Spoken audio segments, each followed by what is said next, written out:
Voilà, bonjour à tous et bienvenue dans cette vidéo consacrée aux fonctions de temporisation à disposition dans l'outil de programmation Logosoft Comfort de Siemens. Dans cette présentation, nous allons traiter les temporisations suivantes: le retard à l'enclenchement, le retard au déclenchement, le retard à l'enclenchement et au déclenchement, qui est en fait une combinaison des deux premières temporisations. Ensuite, nous allons voir le retard à l'enclenchement mémorisé, le relais de passage, le relais de passage déclenché par front, ainsi qu'un dernier chapitre qui sera consacré au référencement des paramètres T, TL et TH. Dans cette présentation, je vais me limiter à vous expliquer le fonctionnement standard des temporisations.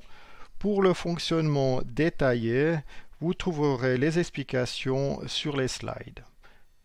Les temporisations que nous allons utiliser se trouvent dans la bibliothèque, dans le répertoire temporisation.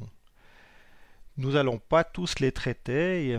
Les personnes intéressées aux autres temporisations sont invitées à se référer à l'aide en ligne du logiciel. Passons maintenant à la première temporisation, qui est le retard à l'enclenchement. On retrouve ici son symbole graphique. On a donc une entrée TRG qui signifie trigger, ainsi qu'un paramètre de sortie Q.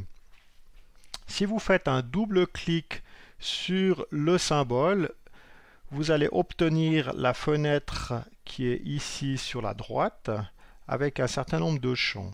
Donc le premier champ au sommet ici, c'est le nom du bloc que je vous conseille vivement de renseigner. Ensuite, vous allez trouver le paramètre T, en fait, qui est le retard à l'enclenchement. Vous allez pouvoir donner ce paramètre T sous trois formes. Vous pouvez le donner soit en heures et minutes, soit en minutes et secondes, soit en secondes et en centièmes de seconde. En dessous, sous Autres, vous avez deux options à disposition, la rémanence et la protection activée.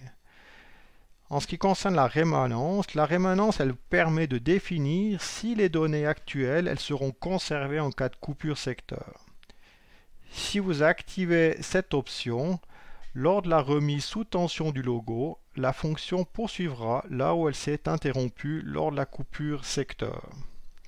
En ce qui concerne la protection activée, ceci permet de définir si les paramètres ils vont pouvoir être affichés et modifiés sur l'appareil logo en mode paramétrage. Intéressons-nous maintenant au fonctionnement de cette temporisation. Donc si on se base ici sur le graphique et qu'on observe le signal de trigger, dès que le signal de trigger passe de 0 à 1, nous avons la temporisation TA qui démarre et ensuite après l'expiration du temps de retard, donc le temps de retard c'était, nous avons la sortie Q qui est mise à 1. Lorsque l'entrée trigger passe de nouveau à 0, la sortie Q passe également de 1 à 0. J'aimerais encore juste spécifier quelque chose au niveau du symbole. Le symbole tel qu'il est représenté ici est celui qui sera utilisé, qui sera visible en langage log. Si vous programmez en langage compte, la sortie Q n'est pas représentée. On retrouve ici un exemple de programme. Là, nous sommes en langage compte. Donc on a le signal de trigger sur lequel j'ai mis une entrée ici avec un contact à fermeture. Le retard à l'enclenchement a été fixé à 5 secondes. Ça c'est mon paramètre T. Et puis la sortie Q peut être lue grâce à un contact à fermeture ou un contact à ouverture si vous voulez prendre l'inverse du signal Q. Donc dans le cas présent, le fonctionnement c'est le suivant. Si le signal de trigger passe de 0 à 1, alors après 5 secondes, la sortie Q va également passer de 0 à 1. Dès que le signal de trigger va passer de 1 à 0, alors la sortie Q va également passer à 0. Je vous invite maintenant à voir une démonstration directement avec le logiciel Logosoft Comfort. Donc on retrouve ici la temporisation, le temps de retard T qui a été fixé à 5 secondes, et puis le temps TA, le temps de la temporisation qui est actuellement à 0. La sortie Q est récupérée et lue par le contact à fermeture qui est ici. Et maintenant, si j'active mon entrée trigger, on voit que la temporisation s'écoule et après 5 secondes, la sortie Q a passé à 1. Si maintenant je désactive mon entrée trigger, la sortie Q a passé à 0. La temporisation également. Passons maintenant à la deuxième temporisation. Il s'agit du retard au déclenchement. Nous retrouvons ici le symbole graphique. Donc cette fois-ci, nous avons deux signaux d'entrée, le signal trigger plus le signal reset représenté par la lettre R, ainsi que le paramètre de sortie Q. Lorsque vous faites un double clic sur le symbole, vous obtenez également la fenêtre des paramètres avec le retard au déclenchement qui peut être renseigné de la même manière que dans la temporisation du retard à l'enclenchement. Intéressons-nous maintenant au fonctionnement. Donc si on regarde ici sur le graphique, lorsque le signal de trigger passe à 1, la sortie Q est immédiatement mise à 1. Lorsque le signal de trigger passe de 1 à 0, la temporisation démarre et après expiration du temps de retard, la sortie Q est mise à 0. Lorsque l'entrée reset est mise à 1, la sortie Q ainsi que la temporisation sont mises à 0. Si on regarde ici un exemple de programme, donc on est toujours en langage compte, on a une temporisation ici qui a été fixée avec un retard au déclenchement de 5 secondes. Alors si le signal de trigger passe de 0 à 1, alors immédiatement la sortie Q va être mise à 1. Lorsque le signal de trigger va passer de 1 à 0, alors après 5 secondes, la sortie Q va passer de 1 à 0. Regardons tout ça de plus près maintenant dans le logiciel Logosoft Comfort. Donc on retrouve notre temporisation ici qui fait un retard au déclenchement. Actuellement la temporisation est à 0. Le retard au déclenchement a été fixé à 5 secondes. Et maintenant nous allons activer l'entrée trigger. Si j'active l'entrée trigger, la sortie Q passe immédiatement à 1. Et dès que je vais faire passer mon signal trigger de 1 à 0, la temporisation va s'écouler. Dès qu'elle aura atteint 5 secondes, le signal Q1 passe à 0. Maintenant, faisons le même essai, mais utilisons également l'entrée reset. J'active alors maintenant le signal trigger. Je déclenche mon signal trigger. La temporisation se met en route. J'active mon signal reset. Et vous avez pu observer que la sortie Q est retombée à 0, ainsi que la valeur de la temporisation. Passons maintenant à la troisième temporisation qui est le retard à l'enclenchement et au déclenchement. En fait, il s'agit d'une combinaison des deux premières temporisations que l'on a vues. La différence, c'est principalement au niveau de la fenêtre des paramètres. Vous allez trouver cette fois deux temps. Le temps TH qui correspond en fait au retard à l'enclenchement et le temps TL qui est le retard au déclenchement. Au niveau du symbole, vous avez un signal d'entrée, le signal de trigger et le signal de sortie Q. Passons maintenant à la quatrième temporisation qui est le retard à l'enclenchement mémorisé. Au niveau du symbole graphique, on a deux entrées, le signal trigger et le signal reset, et en sortie le signal Q. En ce qui concerne les paramètres, on a un seul paramètre qui est le retard à l'enclenchement qui est donné ici. Alors si on s'intéresse au fonctionnement maintenant, observons ici le signal trigger. Lorsque le signal trigger passe de 0 à 1, donc lorsqu'il y a le front positif du signal, la temporisation TA démarre et après expiration du temps de retard, donc le temps de retard T, la sortie Q est mise à 1.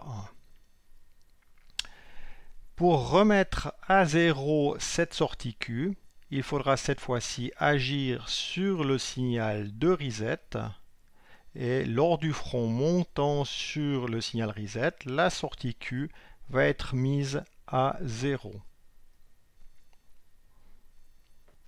On constate également qu'une nouvelle impulsion sur l'entrée trigger pendant le temps T n'a pas d'effet sur la temporisation.